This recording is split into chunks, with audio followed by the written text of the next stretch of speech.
bem-vindo ao nosso canal no Spotify. Você ouvirá agora uma mensagem do nosso pastor Daniel Ventura. Deus o abençoe e fale ao seu coração. E o Senhor, que diz? Eles estavam usando essa pergunta como armadilha, a fim de terem uma base para acusá-lo. Mas Jesus inclinou-se e começou a escrever no chão com o dedo. Visto que continuavam a interrogá-lo, ele se levantou e lhes disse: se algum de vocês estiver sem pecado, seja o primeiro a atirar pedra nela. Inclinou-se novamente e continuou escrevendo no chão. Os que o ouviram foram saindo, um de cada vez, começando com os mais velhos. Jesus ficou só com a mulher em pé diante dele. Então Jesus pôs-se de pé e perguntou-lhe: mulher, onde estão eles? Ninguém a condenou? Ninguém, Senhor, disse ela. Declarou Jesus: eu também não a condeno. Agora vá e abandone sua vida de pecado. Vamos orar mais uma vez? Pai, nós estamos diante da tua santa palavra. E pedimos que o teu Espírito nos guie à tua verdade.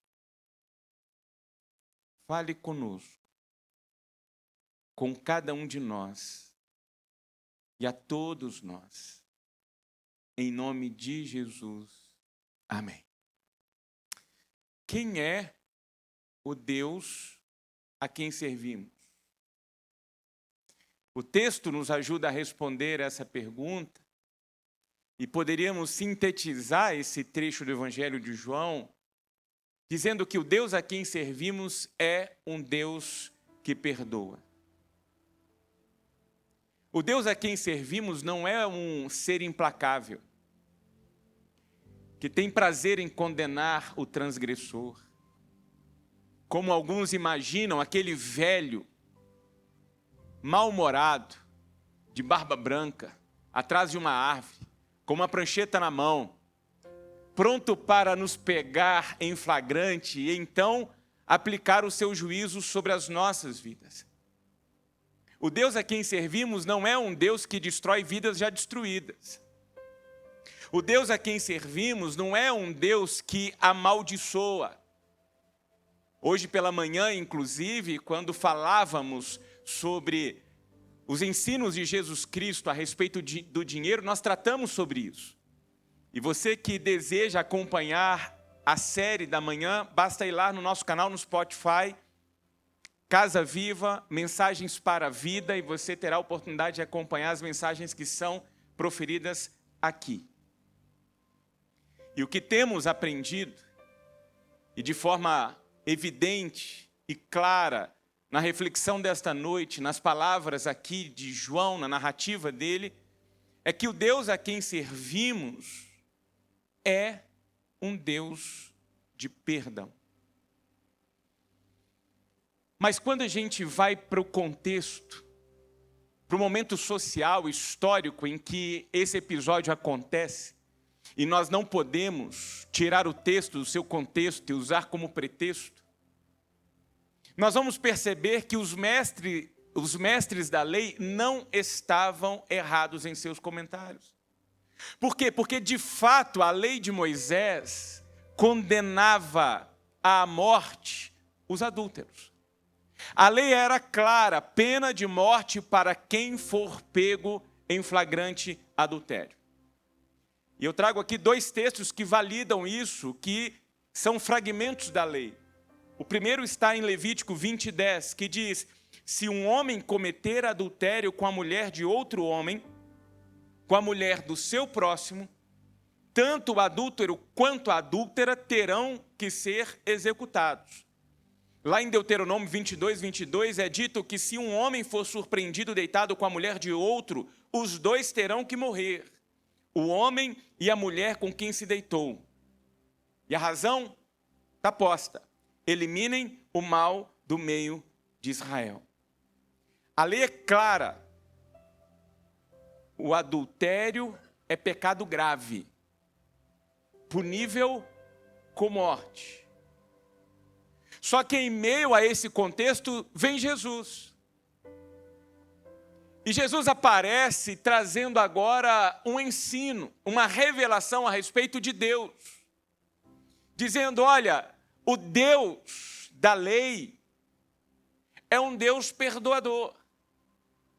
O Deus da lei é um Deus cujo caráter é marcado pelo perdão, pela segunda chance, pela segunda milha. E diferente do que parece para alguns leitores, que numa superficialidade e rapidez de avaliação do texto, isso não significa que o Deus a quem nós servimos é um Deus permissivo. O fato de servirmos a um Deus perdoador não significa que nós servirmos a um Deus permissivo. Pelo contrário. O Deus revelado por Cristo Jesus, podemos aqui afirmar, é ainda mais rigoroso do que a própria lei. Porque enquanto a lei exigia flagrante,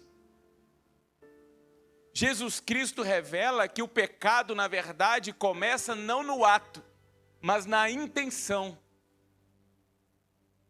Quando ele é gestado no coração.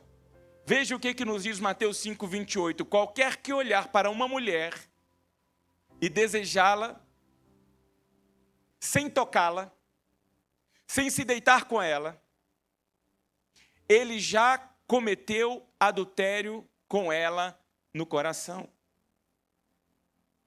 Para Jesus não basta não fazer. Para Jesus, o pecado é avaliado a partir da intencionalidade do coração. O que está no coração? O que está sendo gestado na sua alma? Então não é só o que fazemos. Jesus dá passos um pouco antes disso e diz, olha, o que é avaliado é aquilo que nós desejamos secretamente, no fundo da nossa alma. Aí vêm os mestres da lei e perguntam ao Senhor, armadilha, isso aqui é casca de banana.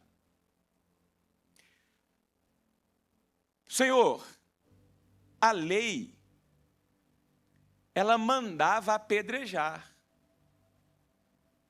Se um casal for pego em flagrante adultério, a regra é clara. Pedra neles. E o Senhor? O que o Senhor diz? Jesus não cria um discurso repleto de retórica para tentar enganar os seus ouvintes. Jesus é direto. Ele é concordante com a lei. Ele afirma, a lei está certa. A lei de Moisés está correta. É para descer pedra mesmo. Não é isso que está na lei? Só que tem um porém. Atire a primeira pedra quem não tiver pecado. É para tirar pedra. Mas quem tem autoridade para tirar pedra é quem não tem pecado. Perceba, hora alguma Jesus invalida a lei. Hora alguma Jesus nega a lei. Para Jesus, adultério continua sendo adultério. Para Jesus, adultério continua sendo pecado. Para Jesus, adultério continua sendo mal a ser eliminado de entre o povo de Deus. Tanto que ele diz, Moisés tem razão, é para descer pedra mesmo. O que Jesus está condenando aqui não é a lei, é a legitimidade dos executores da lei, dos moralistas de plantão, dos xerifes de plantão da vida dos outros. E diz, a lei está clara, a regra é clara, está correto. Adultério é pecado, tem que ser extirpado, tem que ser condenado. Agora vamos fazer o seguinte, vamos olhar para as nossas vidas. E o que Jesus está fazendo? Ele tira o holofote de sobre a mulher adúltera, porque inclusive, cadê o homem?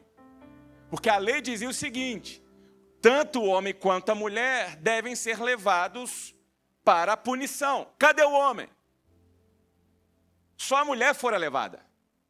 Ele tira esse holofote de sobre a mulher e amplia essa luz sobre todo mundo, dizendo o seguinte: todos são pecadores. Ele não diz assim, quem nunca adulterou aí, ó, joga pedra. Não é essa a forma com a qual Jesus responde os mestres da lei, se dirigindo aos xerifes de plantão com as pedras na mão. Ele faz a seguinte pergunta: quem aqui não tem pecado? Se tem alguém aqui que não tem pecado, pode pegar a pedra e atirar.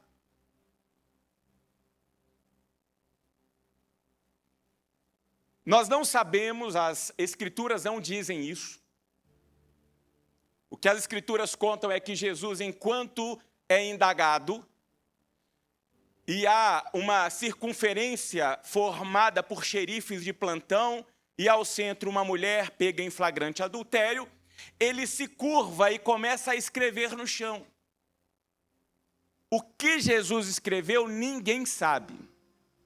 O que eu vou compartilhar com vocês aqui agora é algo que os mestres rabinos, interpretadores ali, intérpretes da cultura judaica, emprestam a partir da sua sapiencial interpretação e compreensão. E, particularmente, eu gosto muito dessa forma como eles leem esse episódio, que é o que eu vou compartilhar com vocês. Lembrando, não é Bíblia.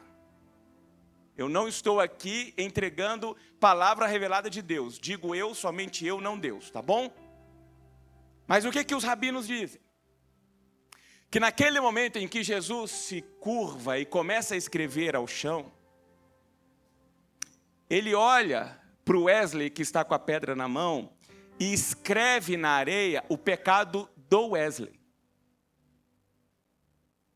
Daqui a pouco ele continua escrevendo, olha lá para o Caio e começa a escrever na areia o pecado do Caio. Olha para o Felipe e começa a escrever o pecado do Felipe. Isso vai gerando um constrangimento, que chega uma hora que o Wesley fala assim: a Ju me mandou uma mensagem aqui, eu tenho que ir lá em casa agora. Ele solta a pedra e vai embora. E um a um vai deixando a sua pedra e vai indo embora.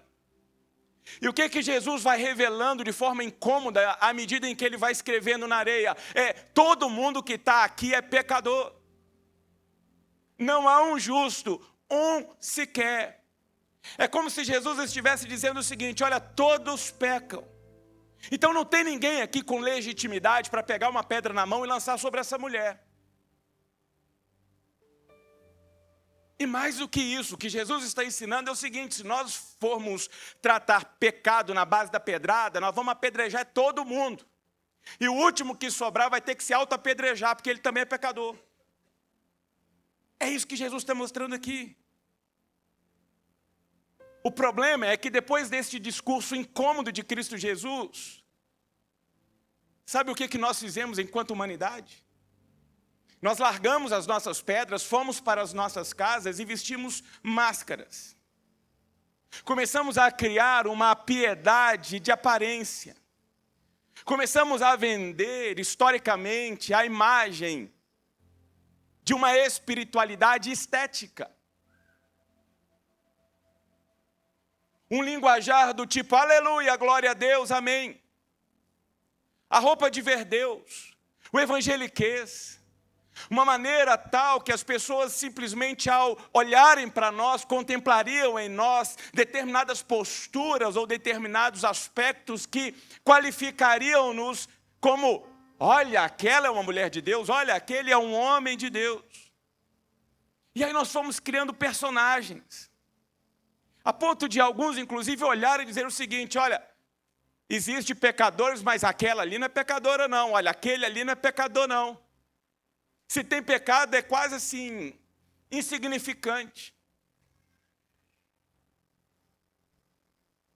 E aí é como se Jesus, naquele episódio, estivesse dizendo o seguinte: olha, vocês começaram a brincar com aquela brincadeira me engana que eu gosto. Vocês estão carregando pedras nas mãos e gerando, a partir do seu olhar de julgamento, preconceitos sobre a vida do outro, o que o outro faz ou o que o outro deixa de fazer.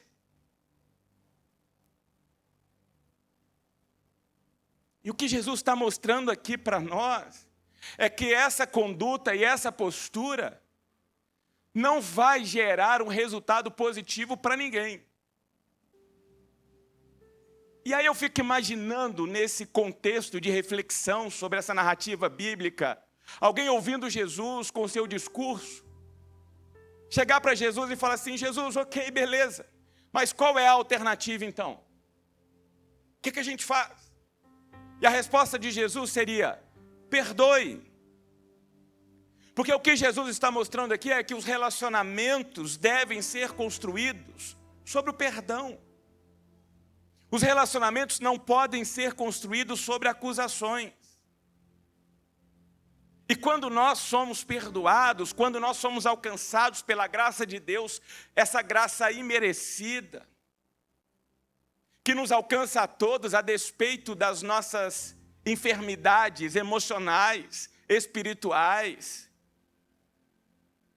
Porque, como aprendemos hoje pela manhã, o amor de Deus, incondicional, faz o sol nascer sobre os justos e os injustos, faz a chuva cair, está aí a nossa serra sendo regada esta noite. E essa chuva está caindo sobre a casa dos bons e sobre a casa dos maus, para mostrar que a relação e a ação de Deus na nossa direção é pautada na graça dele, não nos nossos méritos. Porque nós não somos essencialmente diferentes de ninguém. Eu falei hoje pela manhã, vez por outra eu preciso lembrar a você que tem participado nessa trajetória nossa como igreja, que há dentro de todos nós uma besta fera, que todo dia pela manhã se espreguiça tentando colocar suas garras do lado de fora. É a nossa natureza. Por isso que nós precisamos compreender o que é ser esbarrado pelo perdão de Deus. Porque quando nós somos esbarrados pelo perdão de Deus, nós somos metamorfoseados, alterados, transformados por dentro.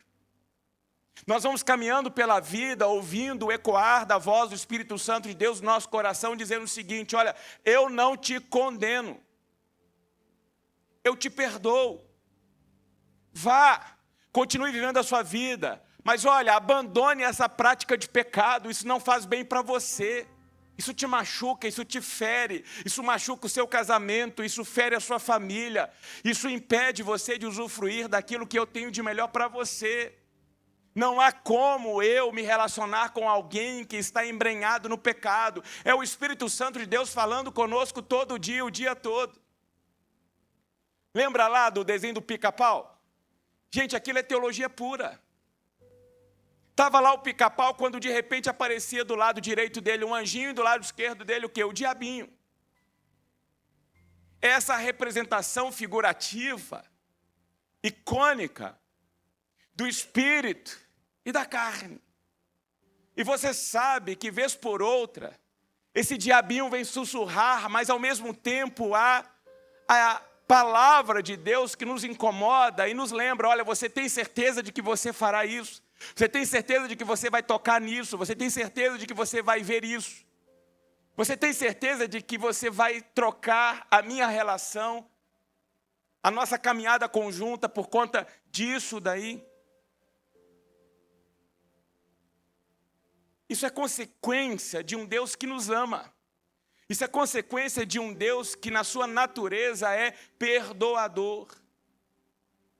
E esse perdão, quando nos alcança, abre em nós um espaço que passa a ser preenchido pelo Espírito Santo de Deus, que vai andando conosco, vai nos consolando, vai nos direcionando, vai iluminando a nossa mente, vai fazendo apontamentos aos nossos corações. O perdão de Deus não é uma muleta para que justifiquemos as nossas fraquezas. O Espírito de Deus, na verdade, é um instrumento motivacional para que a gente, então, viva uma vida de transformação.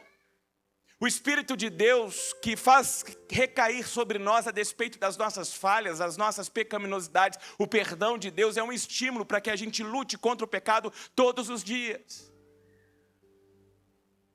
Porque nós já temos aprendido que a raiz do pecado, o pecado máter, a matriz do pecado, inclusive nos 7 pecados capitais, está lá o pecado mãe.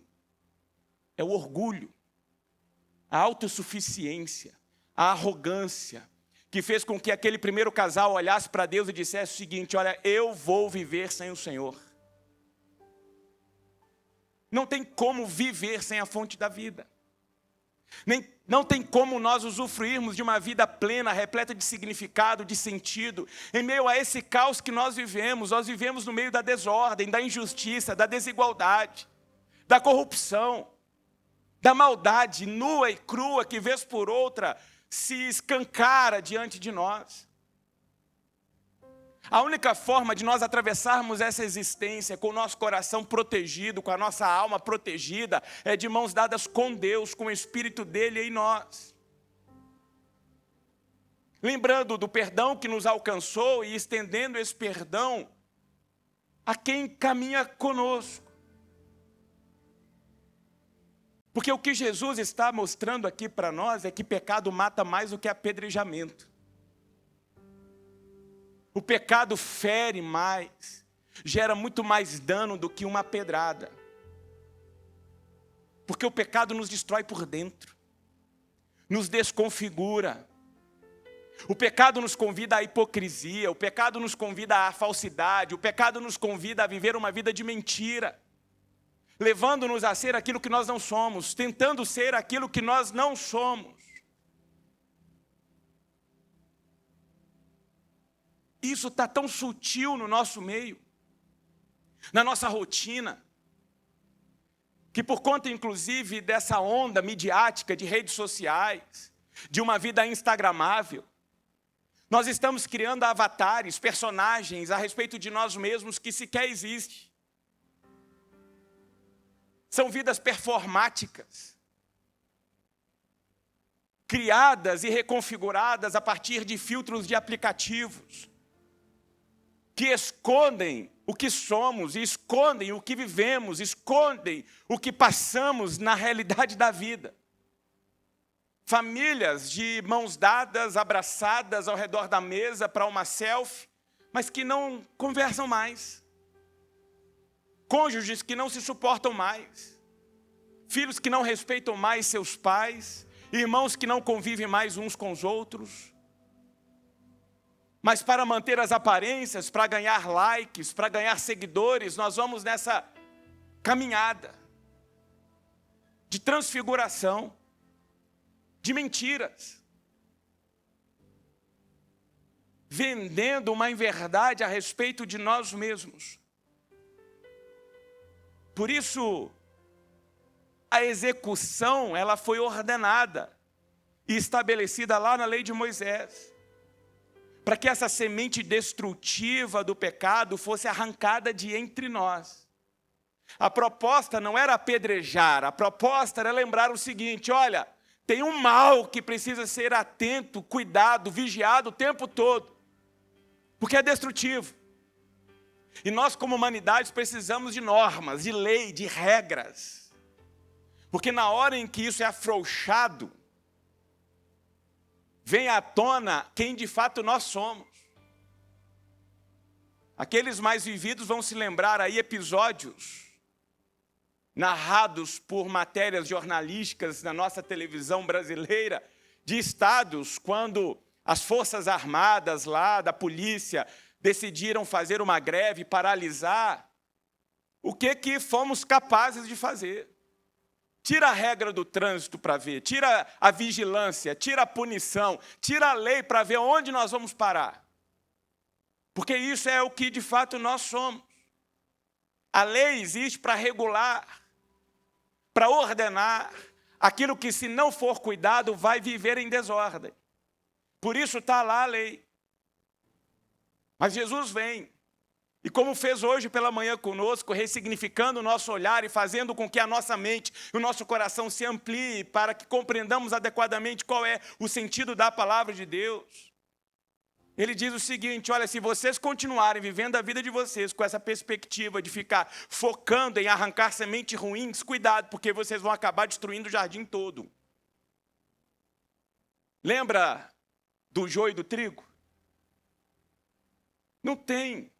Não é possível, se você for o vigilante de plantão para quem vive em pecado e você na busca de impetrar uma condenação, não vai funcionar. Vai ser destruição. Porque o que Jesus está mostrando aqui é: a lei não produz santidade. É isso que ele está, em outras palavras, dizendo. A ameaça, o medo, não transforma ninguém. A solução para o nosso país passa pela educação. Mas a gente tem que colocar radar na estrada. A gente tem que colocar aplicabilidade de multa. Por quê? Porque falta a educação. Falta a educação, só isso.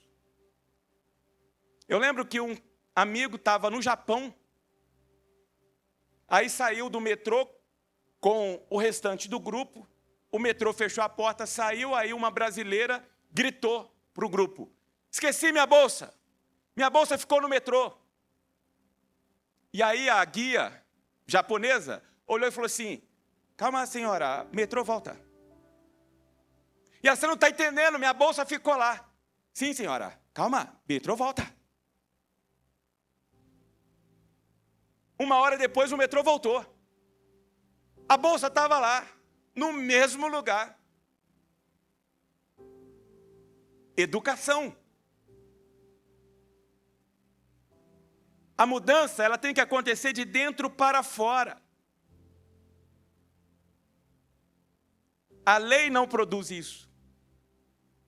A ameaça não produz isso. À medida em que nós vamos sendo educados e vamos sendo transformados, metamorfoseados, é que nós vamos contemplando os frutos dessa transformação. Por isso que Paulo recebe uma palavra espetacular de Deus, quando se direciona a ele, diz o seguinte: meu filho, a minha graça te basta. Porque o meu poder se aperfeiçoa na consciência da sua fraqueza. Quando você percebe quem de fato você é e quem de fato eu sou, aí o extraordinário acontece. Porque você se coloca no seu lugar e se rende àquilo que só eu posso fazer na sua vida. Porque quando a graça de Deus nos alcança, a nossa vida é restaurada. Grava isso: quando nós somos esbarrados por Deus, o extraordinário de Deus acontece na nossa vida. Davi faz questão de, dentre várias e várias composições lindas, poéticas, lá no Salmo 103 registrar: bendiga ao Senhor a minha alma, bendiga ao Senhor todo o meu ser, bendiga ao Senhor a minha alma, não esqueça de nenhuma de suas bênçãos. É Ele, o Deus que eu sirvo, que perdoa todos os seus pecados e cura todas as suas doenças, que resgata a sua vida da sepultura e o coroa de bondade e compaixão, que enche de bens a sua existência, de modo que a sua juventude se renove como a águia. Pecado envelhece, atrofia, enquanto o perdão rejuvenesce, renova. E Davi continua no verso 8 dizendo: o Senhor é compassivo e misericordioso, muito paciente e cheio de amor. O Senhor não acusa sem cessar, nem fica ressentido para sempre, não. O Senhor não nos trata conforme os nossos pecados, nem nos retribui conforme as nossas iniquidades, e glória a Ele por isso. Pois como os céus se elevam acima da terra, assim é grande o seu amor para com os que o temem. E como o horizonte está longe do ocidente, assim o Senhor afasta para longe de nós as nossas transgressões. Como um pai tem compaixão dos seus filhos, assim o Senhor tem compaixão dos que o temem, pois Ele sabe do que somos formados. Lembra-se de que somos pó. No reencontro de Jesus com Pedro, acontece algo Espetacular. Jesus monta uma fogueira.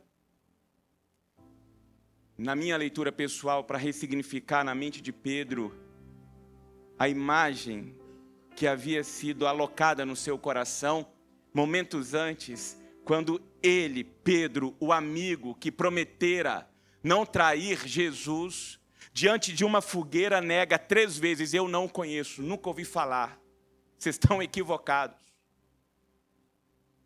Imagina, depois de negar 3 vezes, o olhar de Cristo cruza com o olhar de Pedro e ele sai chorando amargamente. E carregaria no seu coração, todas as vezes que olhasse para uma fogueira, a imagem: eu traí o meu amigo, eu traí o meu amigo. E Jesus, de forma psicológica, rearranja esse processo no coração de Pedro, reconstruindo a cena, para que agora, ao invés de ele lembrar da traição, ele pudesse lembrar da restauração.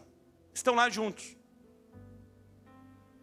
E aí, Jesus olha para Pedro e faz a tríplice pergunta que vocês já conhecem muito bem: tu me amas, tu me amas, tu me amas? E Pedro vai responder: eu te amo, eu te amo, eu te amo. Só que existe um jogo de palavras ali na língua grega que a gente não capta na língua portuguesa, porque amor para nós é uma única palavra que alcança tudo. É: você ama o cachorro, você ama a batata frita, você ama o seu cônjuge com a mesma palavra. Na língua grega não, existem várias expressões de amor, existem 6 clássicas, as 3 usuais, um texto que a gente conhece especialmente bíblico e na travessia da vida cristã, é o eros, o filéu e o ágape.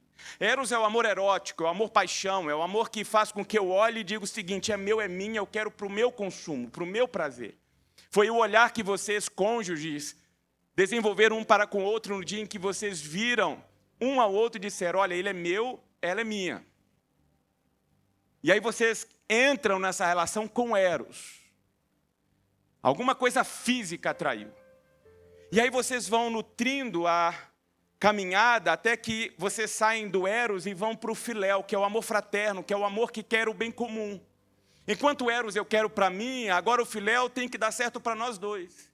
E vão para o casamento, para a vida conjugal com filéu. Sendo que a expectativa é que a gente alcance o nível seguinte, que é o amor ágape, que é o amor renúncia, que é o amor entrega, que é o amor que diz para nós o seguinte: se tem que dar certo, que dê certo para você e não para mim. Se alguém tem que aqui sofrer algum dano, que seja eu e não você. E com isso na mente, eu quero ressignificar para que você entenda o que acontece nesse diálogo de Jesus com Pedro, porque Jesus chega para Pedro e pergunta assim: Pedro, você me ágape? E Pedro responde: Senhor, eu te filéu. Pela segunda vez, Jesus pergunta: Pedro, você me ágape? E ele pela segunda vez responde: Senhor, eu te filéu. E pela terceira vez, Jesus pergunta: você me filéu? Aí ele fica constrangido.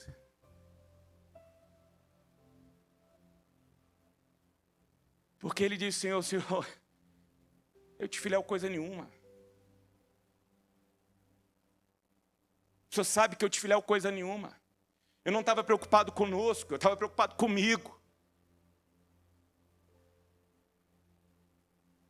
Aí Jesus coloca a mão no ombro de Pedro e fala o que para Pedro?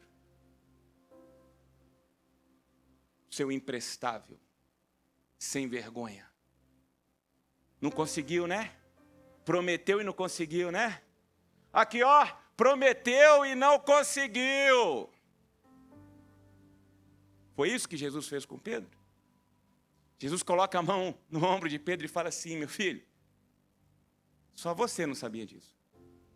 Você acha de verdade que eu nutri no meu coração a expectativa de que você ia me amar com amor ágape? Você acha de verdade que eu nutri no meu coração a expectativa de que você ia me amar de forma perfeita? É óbvio que não. Apacente o meu rebanho. Aí eu fico imaginando Pedro falando assim: Senhor, o senhor está de brincadeira, o senhor não entendeu, eu vou desenhar para o Senhor. Eu não te amo de forma perfeita, eu não te filéu coisa nenhuma. E aí Jesus, naquele episódio, traz um ensino para nós. Jesus não está atrás de pessoas perfeitas. Jesus está atrás de homens e mulheres que adotem uma postura de coerência. Coerência. Entre aquilo que a gente professa, entre aquilo que a gente ensina e aquilo que a gente vive. Porque se nós fomos esbarrados pelo Espírito Santo de Deus, precisamos buscar cotidianamente, na nossa luta, na nossa lida diária, agradar o coração de Deus. Conscientes de que nós não somos perfeitos, somos todos pecadores. É por isso que aqui, nessa igreja, ninguém apedreja ninguém. Por isso que aqui a gente nutre um ambiente de amor, de acolhimento, de cuidado. Por isso que aqui nós vamos lutando, cada um com as suas fraquezas, rendido ao poder do Espírito Santo de Deus, para que, conscientes da nossa fraqueza, o poder dele vá se aperfeiçoando diariamente em nós. Porque não tem a ver comigo, é Deus na minha vida. Aí faz sentido ser igreja, isso é ser igreja, isso é andar com Deus. Porque andar com Deus não é ser perfeito, andar com Deus é ser honesto. Caminhar com Deus é olhar todo dia no espelho e reconhecer quem nós somos. É dizer, Senhor, eu sou pecador, mas ainda assim a minha alma te bendiz. Por que te bendiz, ó Deus? Porque o Senhor não me trata por conta daquilo que eu sou, o Senhor me trata por conta daquilo que o Senhor é. O Senhor é amor, o Senhor é graça, o Senhor é bondade, o Senhor é misericórdia. E a minha alma bendiz o Senhor por conta disso. Então você que está aqui nessa noite, eu não te condeno. Essa igreja não te condena. Porque o evangelho de Jesus não é o evangelho da pedra. O evangelho de Cristo Jesus é o evangelho do perdão, da segunda caminhada, da segunda milha, da segunda chance. Nós entendemos que quando nós começamos a desenvolver a prática do apedrejamento, o próximo da fila sou eu. Se nós andarmos com pedras nas mãos, uma hora nós seremos alvo dessas pedras. E o mundo que Deus almeja, ele não é construído com base nas pedras. O mundo que Deus almeja é um mundo construído na base do perdão. E talvez hoje, você que está aqui, ou que está ouvindo a gente em algum lugar, em algum momento, precisa dizer isso e reconhecer isso. Deus, eu sou pecador. Deus, eu sou pecadora. Eu assumo isso. Porque eu descobri que eu não sou diferente de ninguém. De quem está sentado ao meu lado, de quem está sentado à minha frente, de quem está sentado atrás de mim. Porque todos nós somos pecadores.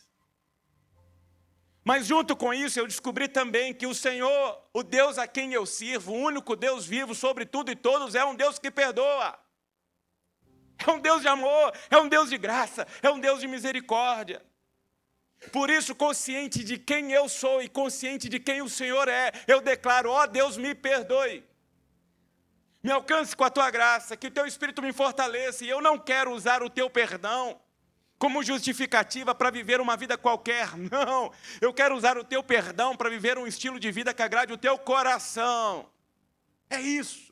Eu quero valorizar cada gota de sangue que Jesus Cristo verteu naquela cruz, vivendo uma vida que gere alegria no coração do Senhor, de tal modo que quando o seu olhar, ó Deus, chegar na minha vida e alcançar a minha história, o Senhor repita para comigo o que o Senhor disse a respeito de Jesus. Olha aí, está ali um filho, uma filha, meu, minha, que me apraz, que me dá alegria, que me dá prazer. Esse é o desejo do meu coração. Por isso eu declaro, Deus, com o meu coração, eu preciso do Senhor. Sem o Senhor nada sou, sem o Senhor nada posso fazer. É a tua graça sobre a minha vida. Talvez alguém precise aqui nessa noite dizer, Deus, eu preciso de um novo fôlego para continuar vivendo a vida. Eu preciso de um renovo na minha alma para me fazer acordar na segunda-feira pela manhã com alegria. Alegria de viver a vida que o Senhor me deu. Eu preciso, Deus, encontrar sentido para a minha existência, propósito. Porque eu já fui tomado pela rotina de acordar, trabalhar, voltar, comer, dormir, deitar, dormir, voltar a trabalhar, comer, deitar, dormir, trabalhar. Eu não quero mais isso, Deus. Sem sentido, eu não quero mais isso. Eu não quero sobreviver, não. Eu quero viver uma vida repleta de sentido, de significado, uma vida abundante. Uma vida de alegria, uma vida de paz, de contentamento, de satisfação. Eu quero contabilizar os meus segundos, os meus dias, com esse reconhecimento de que o Senhor está comigo. Por isso eu preciso do teu perdão, eu preciso da tua graça, porque se eu ficar solto, Deus, vai dar errado. Então me alcance com teu Espírito, guia a minha vida, a minha mente, os meus ouvidos, a minha visão, a minha boca, os meus pés, para que eu viva dia a dia uma vida que, quando o Senhor olhar para mim, gere alegria no seu coração. E à medida em que eu for andando, ó Deus, eu quero ter a alegria de ouvir o teu Espírito dizendo para mim: olha, eu não te condeno. Eu te perdoo. Vá em paz. Continue lutando, porque eu sou contigo. Vá, continue lutando, porque aquele que está com você é maior do que aquele que está no mundo. Estamos juntos. Eu venci, você vai vencer também. Continua, vamos junto, até chegar aquele dia em que estaremos permanentemente no novo céu, numa nova terra, usufruindo daquilo que o meu Pai preparou antes da fundação do mundo para aqueles que amam a Deus e vivem lutando dia a dia com o propósito de cumprir os seus mandamentos e agradar o coração do Pai. É isso que Deus quer para você, é isso que Deus quer para a sua família, é isso que Deus quer para essa jornada que você chama de vida. Deus tem planos maravilhosos para você. Deus quer realizar esses planos de mãos dadas com você. A única ação necessária é a consciência de quem somos e de quem Deus é. Porque no momento em que reconhecermos quem somos, nós nos renderemos. Abriremos mão das nossas credenciais, dos nossos, entre aspas, nossos recursos, e diremos: Senhor, eis-me aqui. Me abraça, me erga, me fortaleça, me guie, para que a minha casa se transforme num pedaço do céu sobre a face da terra, para que o meu casamento agrade o coração do Senhor, inspire vidas e histórias, para que os meus filhos desenvolvam um coração apaixonado por Jesus Cristo.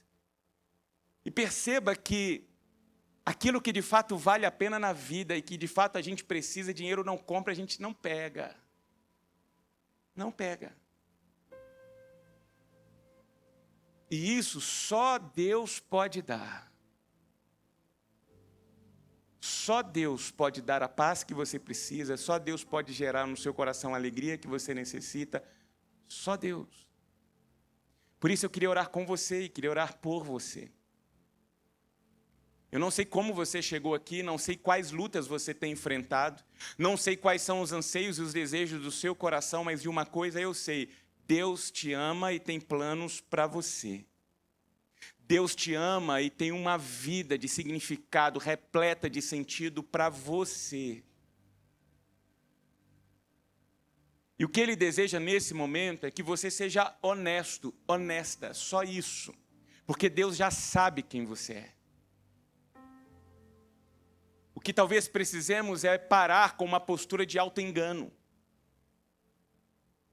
Olhar para dentro de nós mesmos e não mais para os nossos perfis sociais, para aquele arquétipo instagramável que criamos, mas olhar para o fundo da nossa alma, o mais profundo da nossa alma, sabe aquele cômodo que está lá trancafiado há anos. Talvez hoje seja o dia de você ir lá naquele cômodo, abrir aquela porta, abrir as janelas e deixar a luz de Deus entrar. Iluminar cada canto da sua alma, cada pedaço do seu ser, para que você seja iluminado e iluminada pela luz do Senhor. Para de tal modo que essa luz, ela reluza e resplandeça na sua face, na sua boca, no seu olhar, na sua atitude, no seu dia a dia, e vai alcançando vidas, vai alcançando histórias, vai transformando realidades. É isso que Deus deseja para você.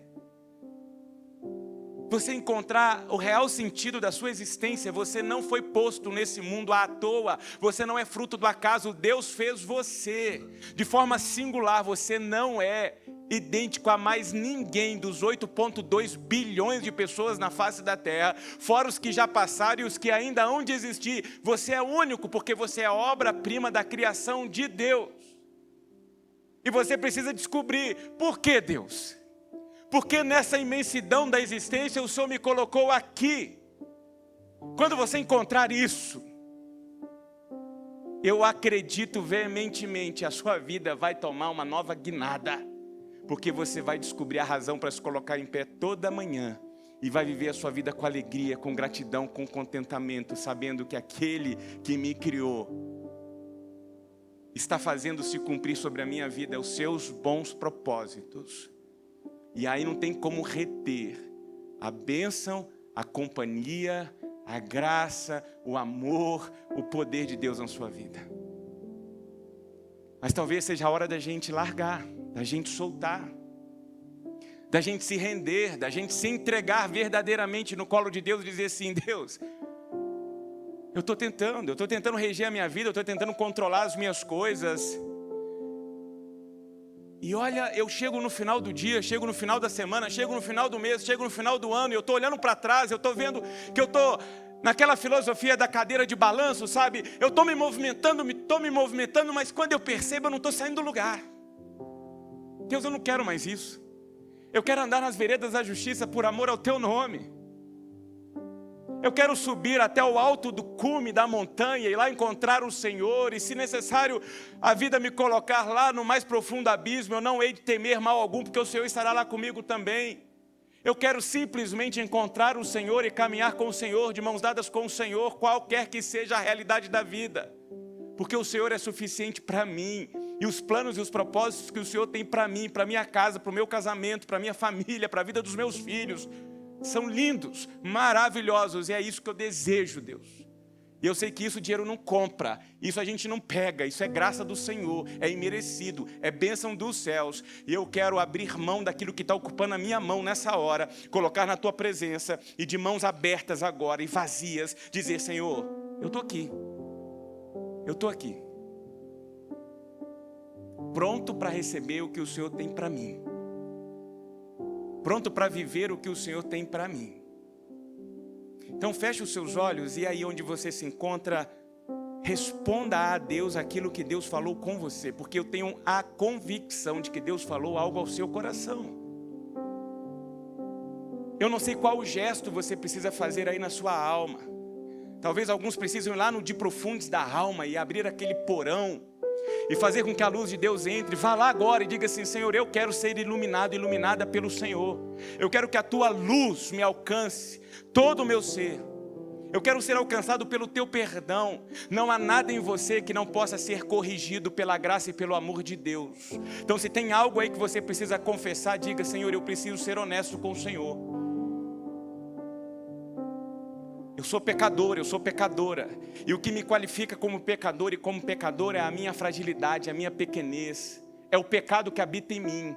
Confessa isso aí agora e diga: Senhor, está aqui, de forma honesta. Isso me persegue, isso me machuca, isso me fere. Isso está ferindo o meu casamento, isso está ferindo a vida dos meus filhos. Eu não quero mais ser regido por isso, Deus. Eu quero que o Senhor agora realize a tua boa obra nisso.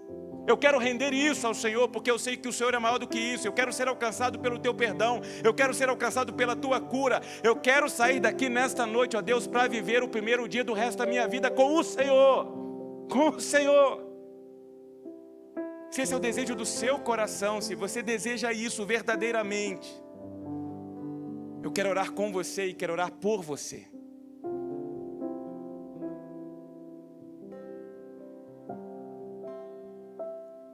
Pai, que o teu Espírito nos alcance, a cada um de nós. E ao esbarrar em nós, gere em nós gratidão, porque não é por mérito nosso, é pela graça do Senhor. É pela graça do Senhor. É com constrangedor. Saber que o Deus soberano, santo, santo, santo, nos ama, se ocupa e se preocupa conosco todos os dias. Saber que o Deus soberano, eterno, se fez carne, habitou entre nós por amor a nós. Esse mesmo Deus encarnado, antes de subir de volta aos céus, disse: olha, eu estarei com vocês todos os dias e deixarei com vocês o meu Espírito.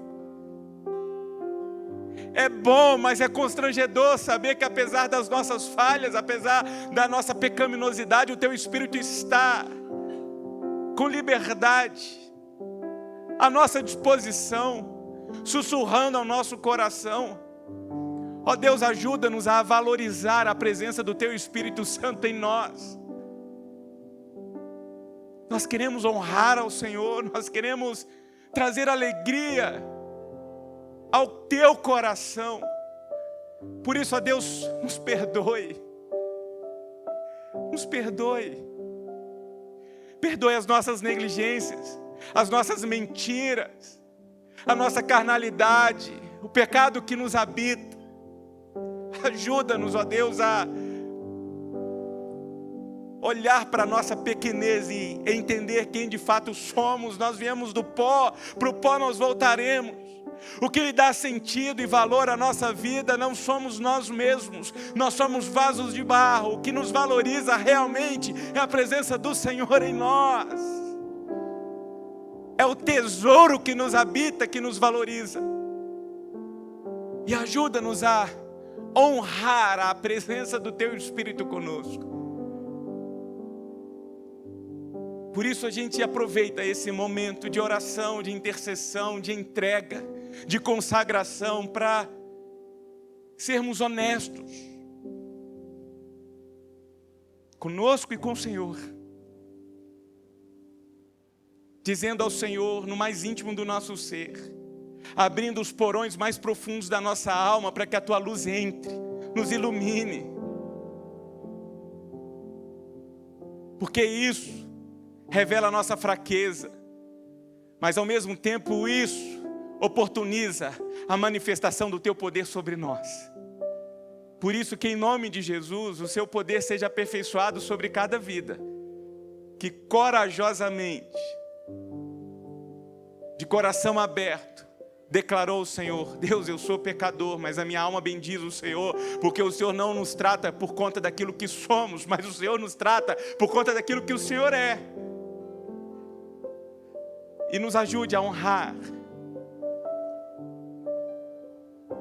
o teu caráter, o teu amor, a tua graça, a tua bondade, a tua alegria, a tua paz, a tua misericórdia, a bênção do Senhor que repousa sobre as nossas vidas. Ajuda-nos, ó Deus, com a instrução, a companhia e o poder do teu Espírito Santo, a honrarmos tudo isso para o nosso bem, para o bem das nossas casas, dos nossos casamentos, dos nossos lares, mas sobretudo para que de alguma forma o teu santo nome seja glorificado em nós, entre nós e através de nós. É o que desejamos, é o que clamamos, rogamos, não por mérito nosso, mas em nome daquele que nos salvou, Senhor da nossa vida e da nossa história, Jesus. Jesus. Jesus. Amém, amém e amém.